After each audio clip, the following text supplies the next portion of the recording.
My younger sister got married at 18 and by 19, she had a son. Meanwhile, I'm already 27 and still can't seem to get married. Over the years, I've introduced my boyfriends to my dad, but just when it got serious, he would take them into his study. I have no idea what happens in there, but every man who came out of that room seemed different, cold, distant, even terrifying. One of them even slapped me twice after coming out and broke up with me in a fury. I was really confused about the true reason they broke up with me. What exactly was hidden in my dad's study? What a nasty woman. How could you not feel disgusted with yourself? Next time, I should just have your boyfriends kill you. Otherwise, you'll never learn your lesson. After my boyfriend left, my dad scowled and cursed at me. Truth be told, I've had 5 boyfriends in the last few years, and none of them ended well. They all turned cruel before breaking up with me, but they all had one thing in common: they'd been in my dad's study before they turned on me. I furrowed my brow, wondering if I'd ever hear him apologize. But instead, he glared at me with such hate that I felt like he might tear me apart. He was still wondering why my boyfriend spared me and didn't just strangle me to death. I knew my dad had always favored my sister and never cared about me. Back when I first started having feelings and wanted to date, my dad told me to break up immediately. But my sister was only 20, and once she reached the legal age for marriage at 18, she could get her certificate right away. Why? I watched as my brother-in-law moved into our house, treating my sister with so much care and affection in their married life. I really envied her for being able to be with the person she loved forever. At times like this, my dad would kick me to the ground and tell me not to look at my brother-in-law, saying I shouldn't even think about marriage. When my sister and brother-in-law went abroad for their honeymoon, my dad made me kneel at home as punishment, telling me to reflect on myself. He even had my sister come over to tell me not to get married, warning me not to ruin anyone else's life. I never imagined my dad would keep breaking up my relationships with the people I liked. I even wondered if I was adopted. But after hiring a private investigator, I found out that I was indeed his daughter. I just couldn't understand it, so I vented online. Netizens started suggesting reasons with me. Could it be that when you were born, it was the day your dad was going to make a big business deal? Because of your birth, he lost a huge sum of money, which caused him to be struggling now, so he wants to get back at you. I think it's because you look like your dad's mistress and your mom dislikes you, so your dad treats you badly. So I started investigating secretly. My dad was a teacher and didn't have any business experience. He was upright and never had a mistress. I really didn't understand why he wouldn't allow me to date or get married. It didn't help that I was stunningly beautiful and often met true love, but never had a happy ending. My dad kept breaking up my relationships with boyfriends. Feeling desperate, I asked my uncle to help talk some sense into him. My uncle also thought my dad was being unreasonable. What kind of parent doesn't want their daughter to be happy? He went to my dad's place to argue with him. Your daughter already has someone she likes. As parents, we should support our children. But what you're doing is crazy, telling her not to date. I think you've lost your mind. My dad just stared at my uncle, grabbed his hand, and walked into the study. The moment my uncle stepped out, the gentle look he'd worn a second ago turned sharp and poisonous. He didn't mention me dating at all. He just drove his boot straight into my chest like he'd been waiting to do it. Trash, he snarled. You're this old and still thinking about dating? You think you deserve it. My aunt happened to visit our house to see my uncle. She saw what was happening and gave him an earful, but after my dad took her into the study, she also told me not to think about getting married. Otherwise, she would directly poison me. I found it strange what could be in my dad's study that made everyone who went in there change their attitude toward me so drastically. Even my sister, with whom I'd always had a close bond, told me not to get married. She said living alone and free was much better. She even secretly burned all the photos of me with my ex-boyfriends and blacklisted and deleted their contacts from my phone. She refused to let me see or talk to any man. I couldn't stop thinking about it, tossing and turning, unable to sleep. This whole situation felt so bizarre. But no matter what, at least my mom was on my side. She ran 3 restaurants, though. She was busy from dawn until midnight, barely stopping to breathe, and she couldn't monitor how everyone treated me at the house. After each breakup, I cried, begged, and fought, yet none of it mattered. Disappointment poured in so heavy it felt like something inside my chest had split open. Wind from the window slipped in and iced the hole. My dad shot me a look full of contempt, then dropped onto the couch and turned the TV up like I didn't exist. I walked over and stood in front of him, looking serious. Dad, tell me the truth. Why are you doing this to me? Did I do something to you? Am I in your way? We're family. If there's a misunderstanding, why can't we talk it out? Why does it have to be like this? He didn't even glance at me, his eyes glued to the TV, cold and blank. I told you, he said. You're not allowed to date or get married. If you disobey me, I'll kill you. Then he slowly turned his head, the dark of his pupils sliding toward the corners like something twisted was peeking out. A chill crawled up my spine. He wasn't joking. He stood up and grabbed a butcher knife from the kitchen, coming at me like a maniac. I was terrified and rushed into my room, locking the door behind me. I quickly called my best friend Sophia Wilson to help me call the police. The police arrived at my house shortly after, with Sophia following right behind. A female officer immediately subdued my dad, throwing the butcher knife far away. I finally let out a breath and came out of my room. Mr. Stone, you're suspected of attempted murder. Please come with us to the police station for questioning. Despite being arrested, my dad, William Stone, remained utterly disdainful, showing no fear whatsoever. When Sophia saw the knife marks on my arm, her face went pale, and tears streamed down her face. She punched my dad with all her strength, furious beyond measure. Are you out of your mind? That's your daughter. You're actually willing to kill her just to stop her from getting married? She buried her face in her hands, crying uncontrollably. I knew that if the police weren't there, she would have probably gone straight at my dad to beat him up. The truth is, there are people in this world who genuinely want the best for me and want to see me happy. The police remained serious and asked my dad what his purpose was. But he showed no remorse, his face unchanged. Sophia stepped forward, raising her phone. I can provide evidence. Since Courtney was 20, she's had 5 boyfriends, all of whom were manipulated into breaking up with her by her dad.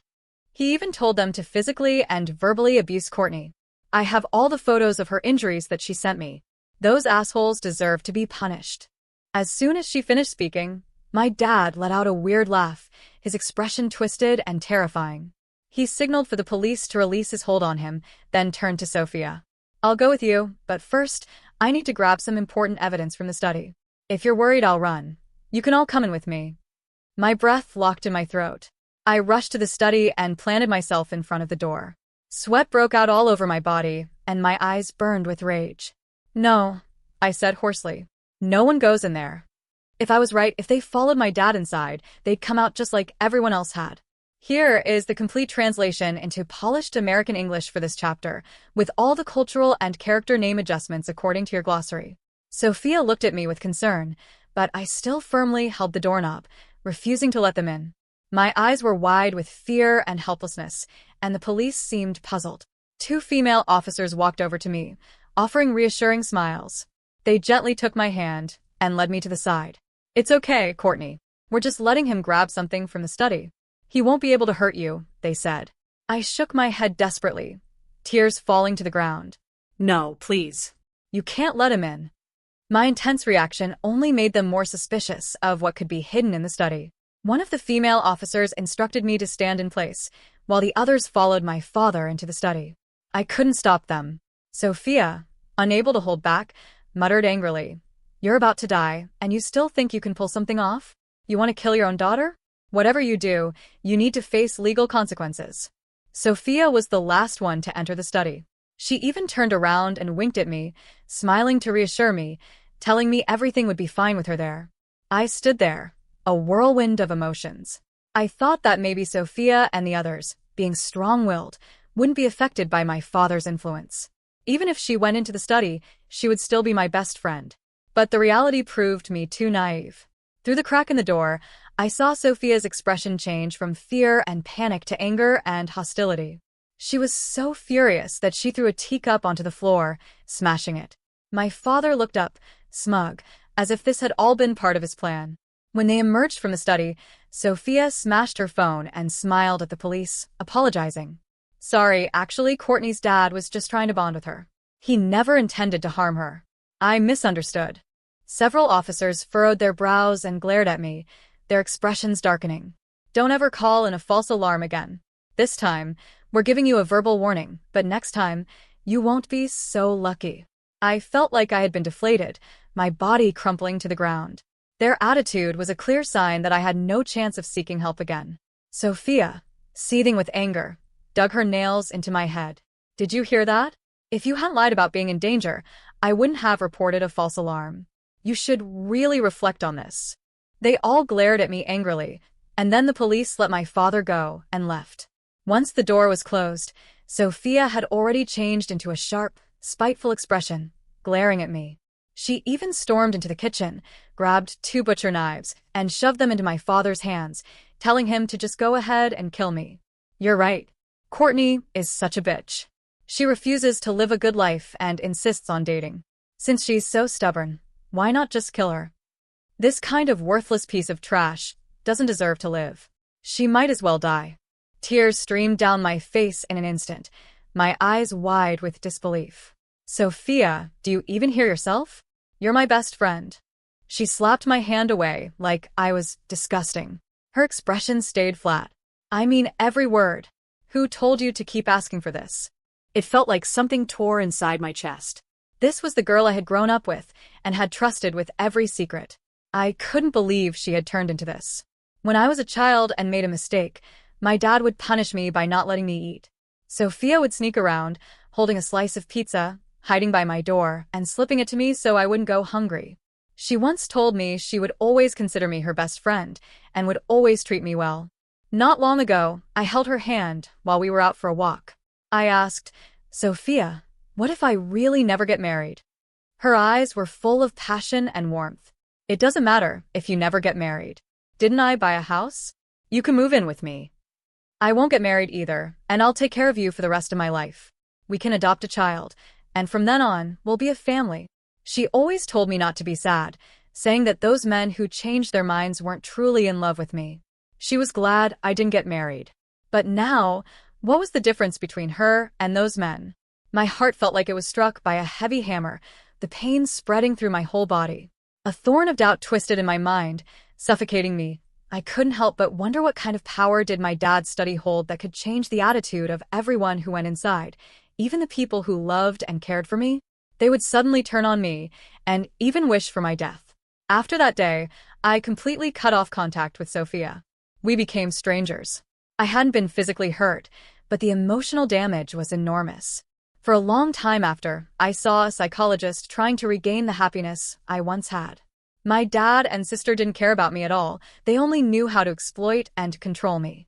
Then, I finally got the chance for my mom to take her annual vacation. Every year, she took some time off to rest and spend quality time with the family. When she found out I had been seeing a psychologist, she felt terribly guilty. She came to my room, standing by my bed, looking at me with vacant eyes, tears streaming down her face. She hugged me tightly. Courtney, this is all my fault. I've talked to your dad so many times, but he just doesn't listen. My mom's expression was filled with pain, as if she wanted to endure the psychological torment herself instead of me. I knew how hard it was for her. If it weren't for her love, I probably wouldn't have been able to hold on. Whenever my dad deliberately scolded or hit me, my mom would always step in without hesitation, standing up to him. She and my dad had known and loved each other for decades, and she understood his stubbornness. She had always tried to make up for his neglect and mistreatment of me by being extra good to me. But she ran her own store from morning to night, and by the time she came home, I was already asleep. Still, I knew she cared for me. I could always feel her love, even though she was often busy. That's why, even though she wasn't physically present, I still felt like there was someone in the world who loved me and wouldn't push me away for some strange reason. I had thought about moving out, but my dad watched me closely every day, afraid that once I left the house, I would secretly marry some man. He clearly stated that if I dared move out, he would make sure to torment me until I wished I were dead. The image of the study flashed through my mind, and I shuddered. I wrapped my arm around my mom's and softly cuddled up to her. Mom, do you always listen to everything I say? She gently patted my head and smiled. Of course, Courtney is my favorite daughter. Whatever you say, I'll listen to you. I looked at her earnestly. Then, you can never go into Dad's study. Can you promise me? What's in your dad's study? I don't know. But you can't go in. Please, can you promise me? Don't worry, sweetheart. If you say I shouldn't go in, I won't. I promise. Mom, you're so good to me. Of course. I'll always be good to you, Courtney. Her face was serious, and I truly believed she wasn't lying. If she stayed out of my dad's study, he wouldn't be able to brainwash her, and she would still love me just as much. She also mentioned that my dad's temper was stubborn and that I shouldn't take it too seriously. She had already set up a blind date for me with someone well-suited, saying, "What kind of parents wouldn't want their daughter to get married? It's absurd." I was deeply relieved and agreed to meet the person on the weekend. But the next day, my mom told me the blind date had been canceled. We had planned to have breakfast together that morning, but she didn't wake me up, and I slept until noon. I thought she had something urgent at the store, but when I opened the door, she threw a bowl from the dining table at my head. The impact made my forehead hurt, and blood started dripping down onto the floor. My dad's veins bulged in anger. "How can you keep lying around all day, only sleeping in? Why don't you just sleep through it? I'll handle the body for you." Fear and frustration swept over me, and tears started streaming down my face like broken beads. My mom sat at the dining table, eating barbecue ribs, completely indifferent to me. My dad's expression was smug as he grabbed the leather whip and walked toward me, snapping it across my body. The searing pain made me cry out. "Dad, I don't understand what I did wrong. You've been breaking me up with the people I like for years, and now you want to kill me?" His nostrils flared with anger, each breath releasing his hatred. "Maybe it's better to kill you. Look at you, always wandering around in front of me. I just can't stop myself from wanting to tear you apart. You want to get married, huh? When you're dead, I'll arrange a ghost marriage for you." The whip cracked across my body, and the pain ripped through me. Blood splattered everywhere, and I screamed uncontrollably, my throat raw. I struggled desperately, my mind consumed by the agony. Meanwhile, my mom just continued eating and laughing as she scrolled through short videos on her phone, completely unconcerned about whether I might die from the beating. Suddenly, I managed to run to my mom, desperately begging, "Mom, please make him stop. He's going to kill me." I expected her to rush to push my dad away and protect me, holding me tightly in her arms. But instead, she just glanced at me impatiently. "Why do you keep angering your father? It's normal for him to discipline you." At that moment, my head felt like it was going to explode, and my arms trembled uncontrollably. I started to suspect that my mom had also been to Dad's study. I cried uncontrollably. "Mom, tell me. You've been in Dad's study, haven't you? You said you would listen to me and never go in there. And you promised me you'd go on a blind date with me. Have you forgotten?"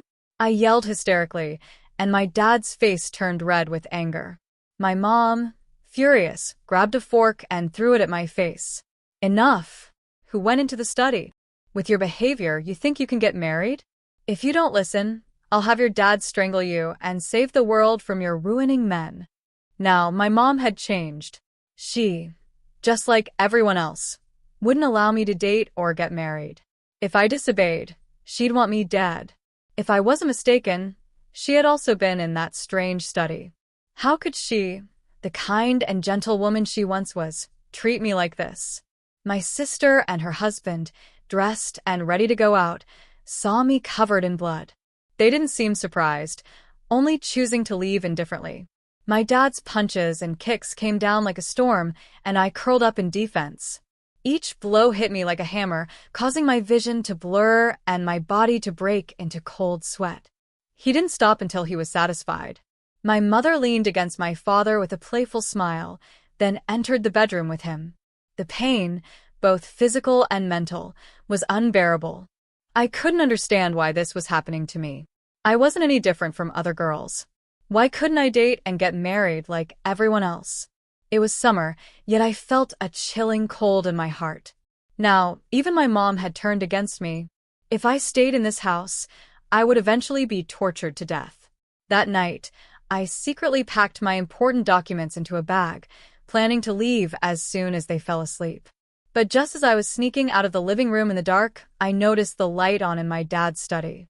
Through the crack in the door, I saw my dad sitting at his desk, an eerie, twisted smile on his face, the corners of his mouth stretching to his ears. I froze, a chill running down my spine. Now I finally understand why my dad wouldn't let me date or get married. Before I could escape, my dad caught me. He beat me until I could barely stand, taking all my documents from me. He hit me like a madman, his eyes filled with uncontrollable rage. "Little beast, I'll kill you right now. You slut, I'll teach you a lesson for disobeying me." I was like a piece of paper, helpless against his blows. My whole body was torn apart with pain, and I had already given up. The pain in my chest was so sharp, it even overwhelmed the physical agony. The sound of him hitting me echoed in the room, and my sister and her husband, thinking a thief had broken in, rushed out to check. When they saw it was me being beaten, they just sighed with relief, choosing to walk away with indifference. They stood there, looking at me with cold, hateful glares. If I had begged them for help, they would have ignored me, just like before. I was truly beyond hope. So, I just laid there on the floor, letting Dad's punches land on me, not even trying to escape. I gritted my teeth, tears streaming down my face. "Dad, if you want me dead so badly, then just end it." He seemed stunned by my words, but continued to beat me mercilessly. Before I lost consciousness, I saw my sister and her husband laughing at me, tears in their eyes as they laughed so hard they clutched their stomachs. Their lips were moving, their expressions twisted with malice. They even kicked my head, saying that if I died, I would never think about getting married again. I really felt like this was the end. In fact, maybe dying would be better. At least I wouldn't have to suffer in this world anymore.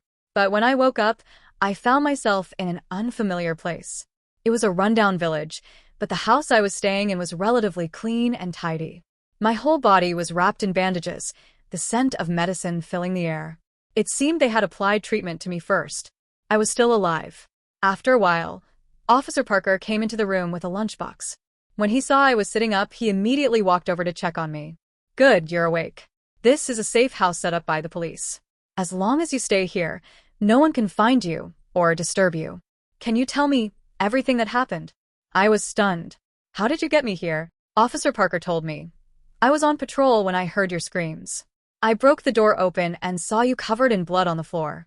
Your dad has already been taken to the station, and we'll make sure justice is served." He was furious. "If we hadn't gotten you to the hospital in time, you would have been dead." I thanked him. Maybe heaven still wanted me to live. Officer Parker looked at me in disbelief. "It looks like your father's abuse wasn't a one-time thing. You could have sought help or even contacted the police." I couldn't help but scoff. I've been trying to get help for a long time, but even when I called the police, my dad blocked it. Everyone around me vouches for my dad, saying he didn't hurt me. They claim everything is my fault. At first, I complained to my relatives, but whenever they went into my dad's study, they came out with hateful glares, as if they wished me dead. Whether it was past boyfriends or close friends, they all turned into the same people. After every breakup, I even begged them to come back, but they were indifferent, telling me they never wanted to see me again. Even when I tried to run away, it was useless. My dad would catch me and beat me half to death. That day, I told Officer Parker everything I had endured. He cried with me, deeply affected by my pain, even clenching his fists in anger. He promised me, "Don't worry, no one will hurt you again. I'll make sure your father is locked up, so he can never harm anyone again." Soon, Officer Parker sent me home. But he didn't want to help me gather evidence. He really wanted to take me to live in his home. Officer Wilson, who was responsible for escorting me, was confused. I wasn't at the scene. But according to my colleagues, after Officer Parker escorted your dad home, he was extremely angry and argued with him. He was asking your father why he abused his daughter, but your dad wouldn't confess. He just smiled ominously. When Officer Parker got so angry, he punched the wall. Your dad suddenly ran off and locked himself in a bedroom. Officer Parker followed him inside. I knew it was the study. Like everyone else, when Officer Parker came out of the study, his face was blank, like he had been completely stunned. The other officers were waiting for him to issue orders, but he smiled and walked over to untie my dad. It was all a misunderstanding. I just found out that Courtney was in a car accident recently, and the injuries were from that, not from her father. My dad was allowed to go home. This was completely expected. I had grown numb to such things by now. All I wanted was for Officer Wilson to take me away quickly. I didn't want to stay in that house anymore. Although he didn't know what was going on, he still chose to respect my wishes. I secretly rented a place outside, not telling any relatives or friends, and started living the life I wanted. 6 months later, while I was at the convenience store downstairs, I ran into Officer Parker. He looked at me with an apologetic expression. "I'm sorry, I promised you I'd do better, but I failed." I smiled and shook my head. "It's okay. I know you did your best." There was no one who could walk out of my dad's study with their normal attitude intact. I knew he couldn't control himself either. We talked for a while, and he told me that my dad had been searching for me, warning me to be careful. If my dad found me, I would be facing a terrible ordeal again. I nodded and thanked Officer Parker. But what was truly terrifying was when I left the convenience store. My parents were standing across the street, staring at me. Fear grew inside me, and I started running, my heart pounding in my chest. When I had run quite a distance, I quickly turned into a small alley, only to run straight into a man. I looked up and it was my dad. A cold shiver ran up my spine as I froze in place, unable to speak, terrified by his menacing gaze. He grabbed me and dragged me back home.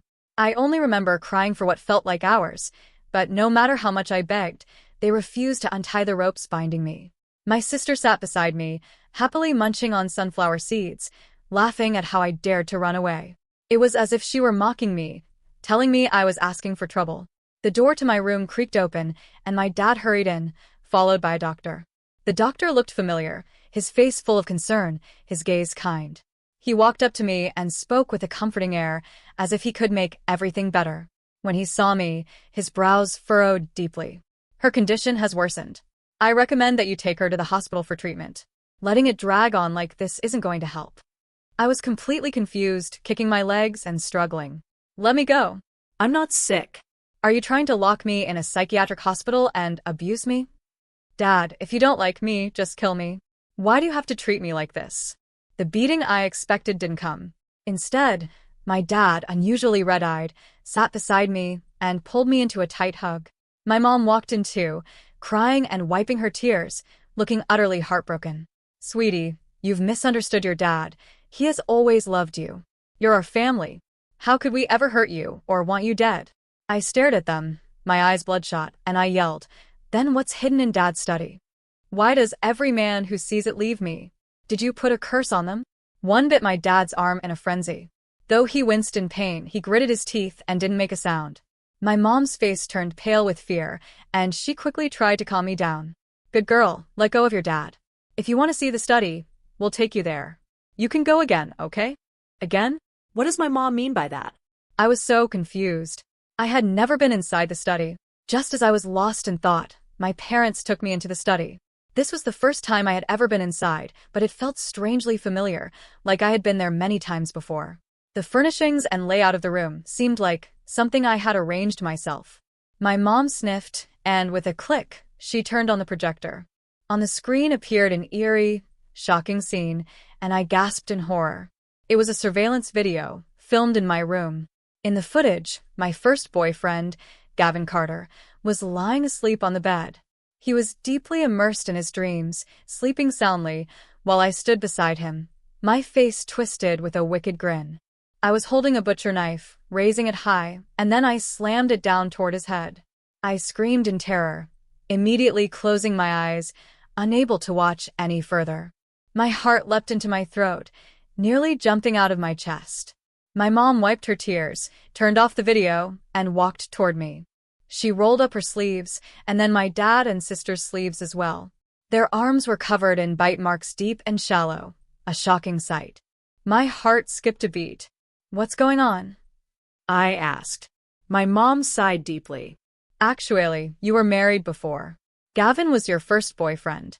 When you excitedly brought him home, we agreed to your marriage. One night, after you two came back to visit us, you suddenly sleepwalked to the kitchen, grabbed a butcher knife, saying you wanted to cut a watermelon. Then, what you just saw in the video happened. Gavin was severely injured, almost dying. Your dad and I went bankrupt trying to pay for the medical bills. His family didn't pursue the matter, but we realized your behavior was getting increasingly strange. You started saying nonsense, even having hallucinations, claiming we were hurting and insulting you. We took you to the hospital, and after a long time of treatment, you started improving. But I couldn't remember any of what my mom said. She told me that after I divorced Gavin, I had dated 4 other boyfriends. They had promised to love and protect me, but when marriage came up, my dad would always confess to them about my schizophrenia. The moment they heard about my condition, even those who had been so loving toward me quickly fled, scared of the implications. The vows and promises made were nothing in the face of illness. My parents, wanting me to avoid staying in the hospital, took me home to care for me instead. At first, I took my medicine regularly and my condition was well controlled. But one night, I flushed my pills down the toilet, and after that, I completely lost it. I began to have wild thoughts, believing that someone was trying to harm me, convinced that they were all bad people. The injuries on my family's arms were from when I tried to escape, and they caught me, biting them in the process. They didn't want to hurt me. They just wanted me to accept treatment and live a normal life, happy and healthy. Looking at the pained expressions on my family's faces, I suddenly realized how wrong I had been. No wonder every time I thought I was being abused, my dad always managed to escape without getting caught by the police. He never really hit me. Everything had been just my imagination. Learning how much they had struggled over the years to find the best doctors and bear the immense pressure for my sake, I was overwhelmed with guilt and gratitude. My tears burst out uncontrollably. I staggered over to them, hugging them with all my might, wanting to pour all my love and thanks into that embrace. I promised I would go to the hospital and accept treatment. Actually, my days in the hospital weren't as hard as I imagined. I took my medicine on time every day, played badminton with other patients when I had free time, played chess, snacked on sunflower seeds, watched TV, and chatted with everyone. The days passed peacefully. I knew that as long as I took my medication on time, I would surely have a chance for a fresh start. My parents and sister, along with her husband, left me alone to focus on my treatment. They said that when I was discharged, they would celebrate with me and help me feel at peace. But then, a year later, I unexpectedly ran into Gavin at the psychiatric hospital. He had truly lost it, covered in wounds. I heard he was sent there by his family. But after observing him for a while, I noticed that there were no injuries to his head. Didn't they say he was injured by me with a butcher knife? I stared at his handsome face, my mind filled with confusion that wouldn't go away. Late at night, Gavin quietly snuck into my room. Just as I was about to scream for help, he covered my mouth with his hand. "Shh, don't make a sound. If you scream, we're both dead." I pried his hand off and looked up at him, asking, "You're not crazy? Then why are you pretending to be sick?"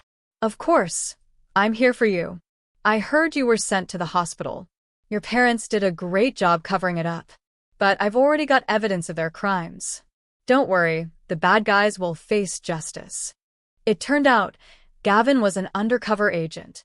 He swore he truly loved me and wanted to marry me, but the task was difficult, and he had to complete it before he could reconcile with me. Your parents aren't your real parents. For the past few years, they've been kidnapping young girls and taking them home to make these shocking videos to sell online. You were the most beautiful girl, and a wealthy man saw you and was willing to pay a lot of money for you. But you kept refusing to listen, so they beat you to the point of near death. Your sister isn't your real sister either. She's one of the tens of thousands of victims. It's because she called the police that I went to your house to investigate the truth. Your adoptive parents have been telling the world that you have schizophrenia and even used doctored videos to cover it up. That's why they've avoided being caught by the police. But now, they can't escape. The net is closing in. You don't remember our past because your adoptive parents gave you electroshock therapy. They erased most of your memories. In reality, I'm your only ex-husband. You never dated those other 4 men. They lied to you, trying to brainwash you. I've been looking for you for so long, but because they kept moving, I could never find you. Gavin Carter took me away that night, and I became one of the witnesses to testify against my adoptive parents. The police discovered that all the female patients in the psychiatric hospital were actually women who had been kidnapped by my adoptive parents. The videos they sold had reached thousands. Because of their involvement in murder, my adoptive parents and several other members of the criminal ring were arrested and sentenced to death. When I returned to my hometown to search for my biological parents, I found out that they had died in a car accident while searching for me the year I was kidnapped. Confused, I returned to the house, and there was Gavin, dressed in a sharp suit, holding a diamond ring and a bouquet of flowers. When he saw me, he gently took my hand. "Courtney, I know you've suffered in the past. For the rest of my life, I'll stay by your side, take care of you, and love you. Will you marry me again?" I smiled through my tears and ran into his arms, hugging him tightly. "I will." And